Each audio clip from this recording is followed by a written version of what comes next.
Sebelum membuat vlog ini, aku ingin menjelaskan riwayat tentang Kallman.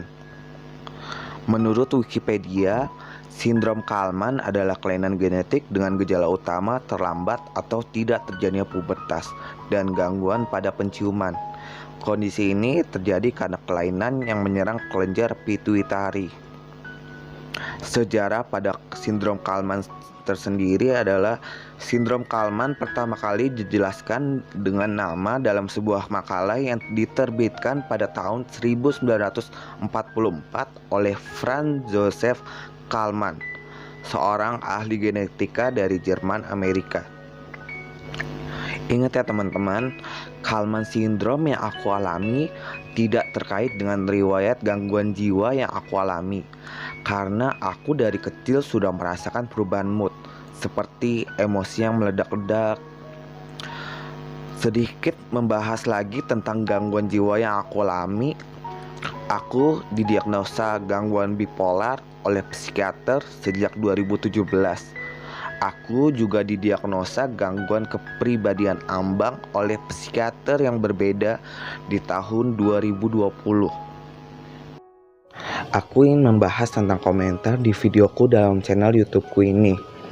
Mungkin komentar seperti ini malah membuat jika ada seseorang yang sedang depresi malah menjadi down lagi.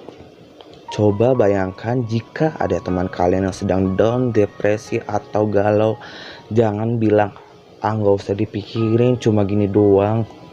Lebih baik bilang, kamu berhak merasa kayak gitu. Gak apa-apa, luapin aja kesedihan dengan nangis.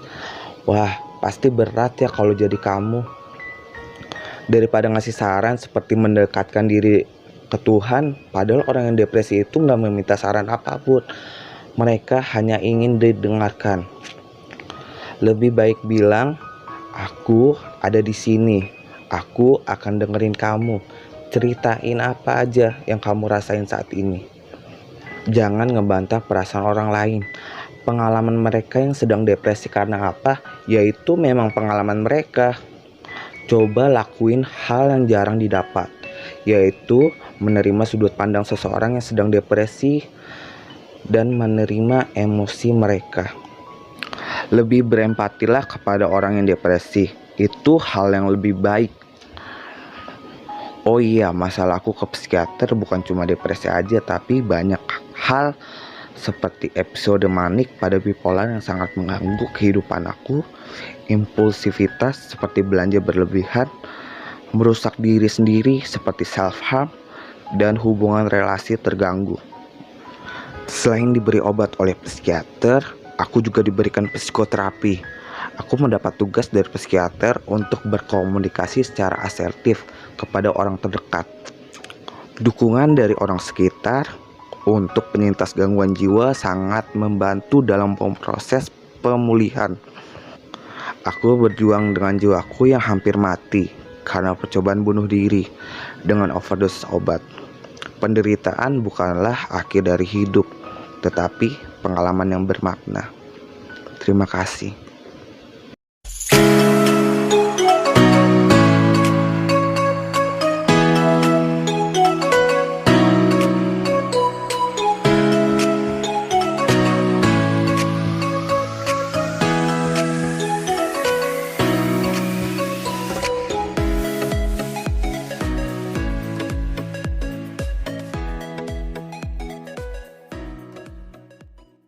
Halo teman-teman YouTube, tahu nggak sih, walaupun Kallman syndrome termasuk penyakit langka, ternyata di Indonesia ada juga loh yang didiagnosa Kallman syndrome. Salah satunya aku, dan di sebelah aku adalah orang tua dari penderita Kallman syndrome.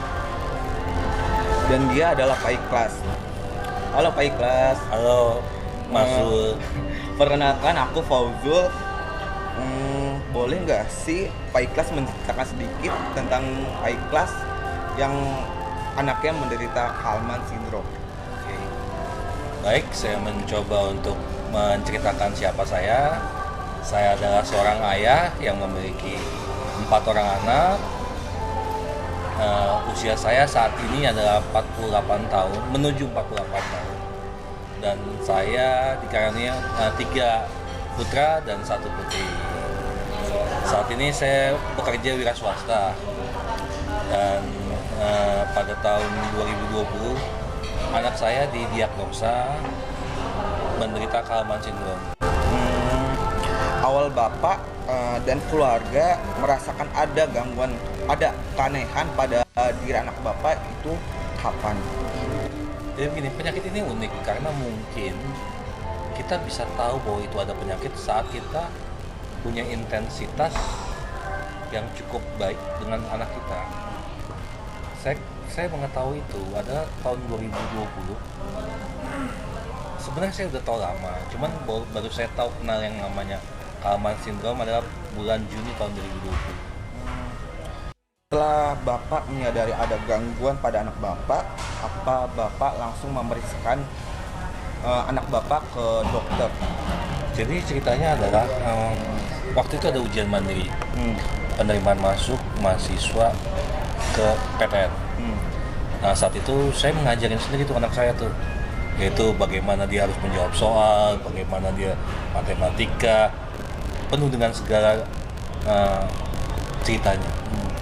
Tentu dia harus tidur dengan saya waktu itu mewajibkan dia setiap hari harus olahraga, setiap hari harus ngaji, setiap harus belajar. Nah cuman dalam beberapa minggu kemudian saya melihat ini something wrong with anak saya, kondisi fisiknya. Dan akhirnya saya curiga apakah ini ada kondisi tertentu dari tubuhnya yang kurang baik. Kemudian saya memutuskan untuk membawa ke suatu klinik. Klinik itu klinik di mana dokter profesor yang berpraktek untuk menganalisa apakah si penyakit itu. Pemeriksaan apa aja yang dilakukan Bapak untuk anak ya? Butuh berapa lama untuk menegakkan diagnosa itu? Jadi pertama begini, waktu saya melihat kondisi anak saya, tentu saya ingin mencari dokter yang terbaik yang bisa membantu saya memberikan analisa yang akurat. Akhirnya saya ketemulah sama dokter tersebut yang kliniknya ada di Bilangan, daerah Kuningan. Beliau ada kebetulan profesor. Dan ketika pertemuan pertama saya masih ingat banget tanggal 18 Juni tahun 2020. Nah waktu itu ketika bertemu dokter cuma ngasih selembar rekomendasi untuk dilakukan cek, yaitu berupa cek darah yang terdiri dari kromosom, cek darah berupa hormon testosteron, cek darah, semuanya dicek. Begitu juga bone age itu usia tulang, jadi dilihat usia tulangnya berapa. Habis itu dicek juga MRI, itu satu kali itu aja, cuma berupa satu lembar surat. Saya ke MRI, saya ke lab ambil darah, saya ke ronsen, radiologi, dan itu cepat ya, cuma butuh 1 bulan. Analisanya cukup komprehensif. Yang paling lama tuh analisa kromosom. Oh iya benar, nunggunya lama. Aku juga pernah. Dan analisa kromosom tuh kalau nggak salah yang bisa tuh cuma Ekman. Iya, lembaga Ekman. Samping RSCM. Yes. Jadi yang paling lama tuh analisa Ekman kromosom itu yang dilakukan sama Ekman. Iya benar.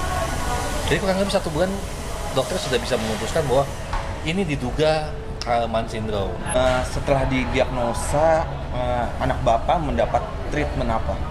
Ya, sebagaimana umumnya Kallman ya, yaitu kekurangan hormon testosteron. Yaitu diduga kan dia memiliki masalah di kelenjar hipofis yang di otak atas. Nah itu pertama kali kita disuntik sama Sustanon, Mas. Sustanon 250 mg miligram. Ya, itu 3 minggu 1 kali. 3 minggu 1 kali. Perubahan apa aja sih yang dirasakan oleh anak Bapak? Yang saya pernah lihat ya, Kallman syndrome tuh penampakan yang paling sering terjadi di Kallman syndrome, anak-anak terlihat awet muda. Benar. Jadi kalau kita lihat usianya dia 17 tahun, orang akan mengira dia umurnya 14 tahun, 15 tahun. Itu yang paling kelihatan, yang kasat mata. Nah begitu di treatment sama Sustanon ini, suntikan pertama tidak ada perubahan. Suntikan kedua tidak ada perubahan. Suntikan ketiga mulai berubah suara. Itu bahkan ya di suntikan ketiga baru kelihatan sekali perubahan suaranya. Kalau aku kan awalnya kan pakai Nebudo, terus sekarang Sustanon. Sama sih. Kalau aku tuh yang lucu gini. Jadi tuh dokter pertama begitu melihat dari analisa darahnya anak saya, dia melihat bahwa kadar testosteronnya sangat rendah, yaitu 3,14 mgdl. Kadar testosteron normal adalah 200 mgdl. Jadi kamu bayangkan 3,4 dibanding dengan 200, defisit yang sangat jauh. Nah, dokter waktu itu menganalisa ini yang harus dinaikin adalah testosteronnya dulu. Cara paling instan adalah menyuntik hormon testosteron, yaitu testosteron buatan. Seharusnya testosteron itu hormon yang mampu diproduksi oleh tubuh kita sendiri. Tapi karena si anak tidak mampu memproduksi, sehingga dia harus disuntik dengan hormon tersebut. Itu berlangsung 6 bulan. Setelah itu dianalisa ternyata kenaikan testosteronnya dengan Sustanon tidak sebagaimana yang diharapkan si dokter. Itu kalau nggak salah dari 3,4 atau 3,14 menjadi hanya 35,39. Jadi kenaikan poinnya sekitar ada 31 poin. Nah, dokter kemudian mengubah. Dia mengganti dari Sustanon menjadi Nebido. Terbalik ya, aku awalnya Nebido. Nah, Nebido itu luar biasa sekali karena kalau Sustanon itu 250 mg, Nebido itu 1000. Iya, benar 1000. Jadi begitu disuntik Nebido, itu dijeda sama dokter selama 2 bulan, Mas. Begitu 2 bulan dijeda, habis itu cek darah. Testosteronnya langsung 259 mgdl. Jadi Nebido itu luar biasa. Kemudian bulan berikutnya tidak disuntik lagi sama dokter, dibiarin dijeda lagi. Dan dicek lagi, ternyata itu dia testosteronnya masih di antara 190-an. Nah, akhirnya dokter memutuskan bahwa ini ada momentum di mana tingkat testosteronnya normal tanda kutip. Akhirnya dokter mengubah terapi yang tadinya kondisi testosteron yang rendah dan sekarang sudah lumayan, testosteron mengganti dengan terapi FSH dan LH. Itu tujuannya agar tubuhnya nggak dimanja, Mas.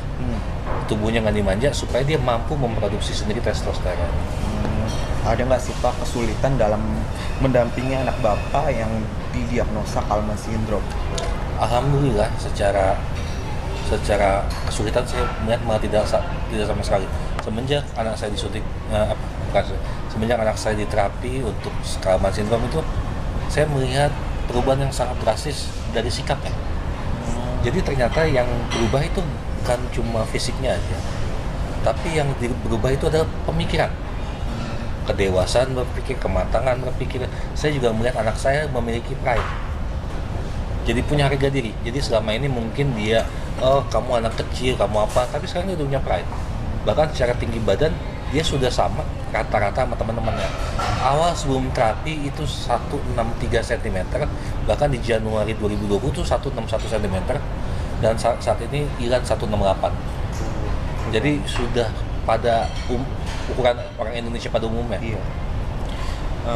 Pak Ikhlas punya pesan nggak untuk teman-teman yang di luar sana yang mungkin merasakan keanehan pada diri, termasuk gangguan hormon atau gangguan pubertas, atau teman-teman yang sudah didiagnosa Kallmann syndrome? Jangan pernah putus asa. Jangan. Yang penting usaha, istiqomah, dan konsisten. Kalau bicara masalah biaya pasti mahal. Tapi alhamdulillah pemerintah melalui program BPJS-nya itu Kallmann syndrome termasuk sesuatu penyakit kelainan yang di-cover sama BPJS. Jadi teman-teman nggak perlu khawatir, oh ini biaya mahal. Iya pasti mahal. Saya sendiri itu membiayai secara mandiri, dan Toyota Avanza lah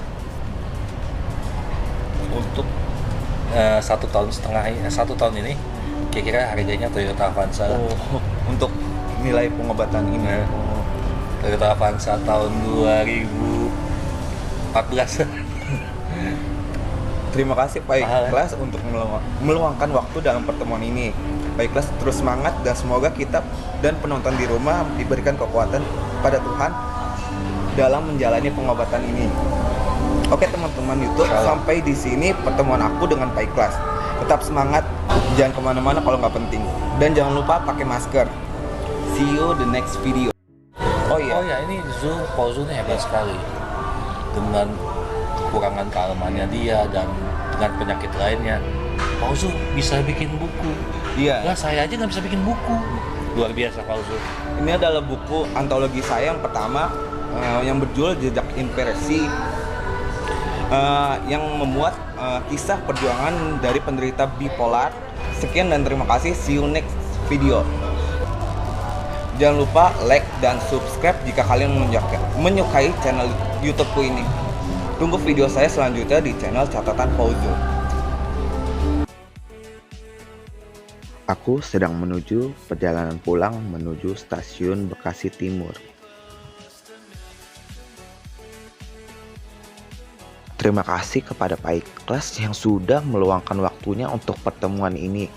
First impression atau kesan pertama bertemu dengan Pak Ikhlas adalah pribadi yang baik, asyik untuk bicara, dan melihat anaknya yang didiagnosa Khalmat seperti melihat kembaran yang nyata.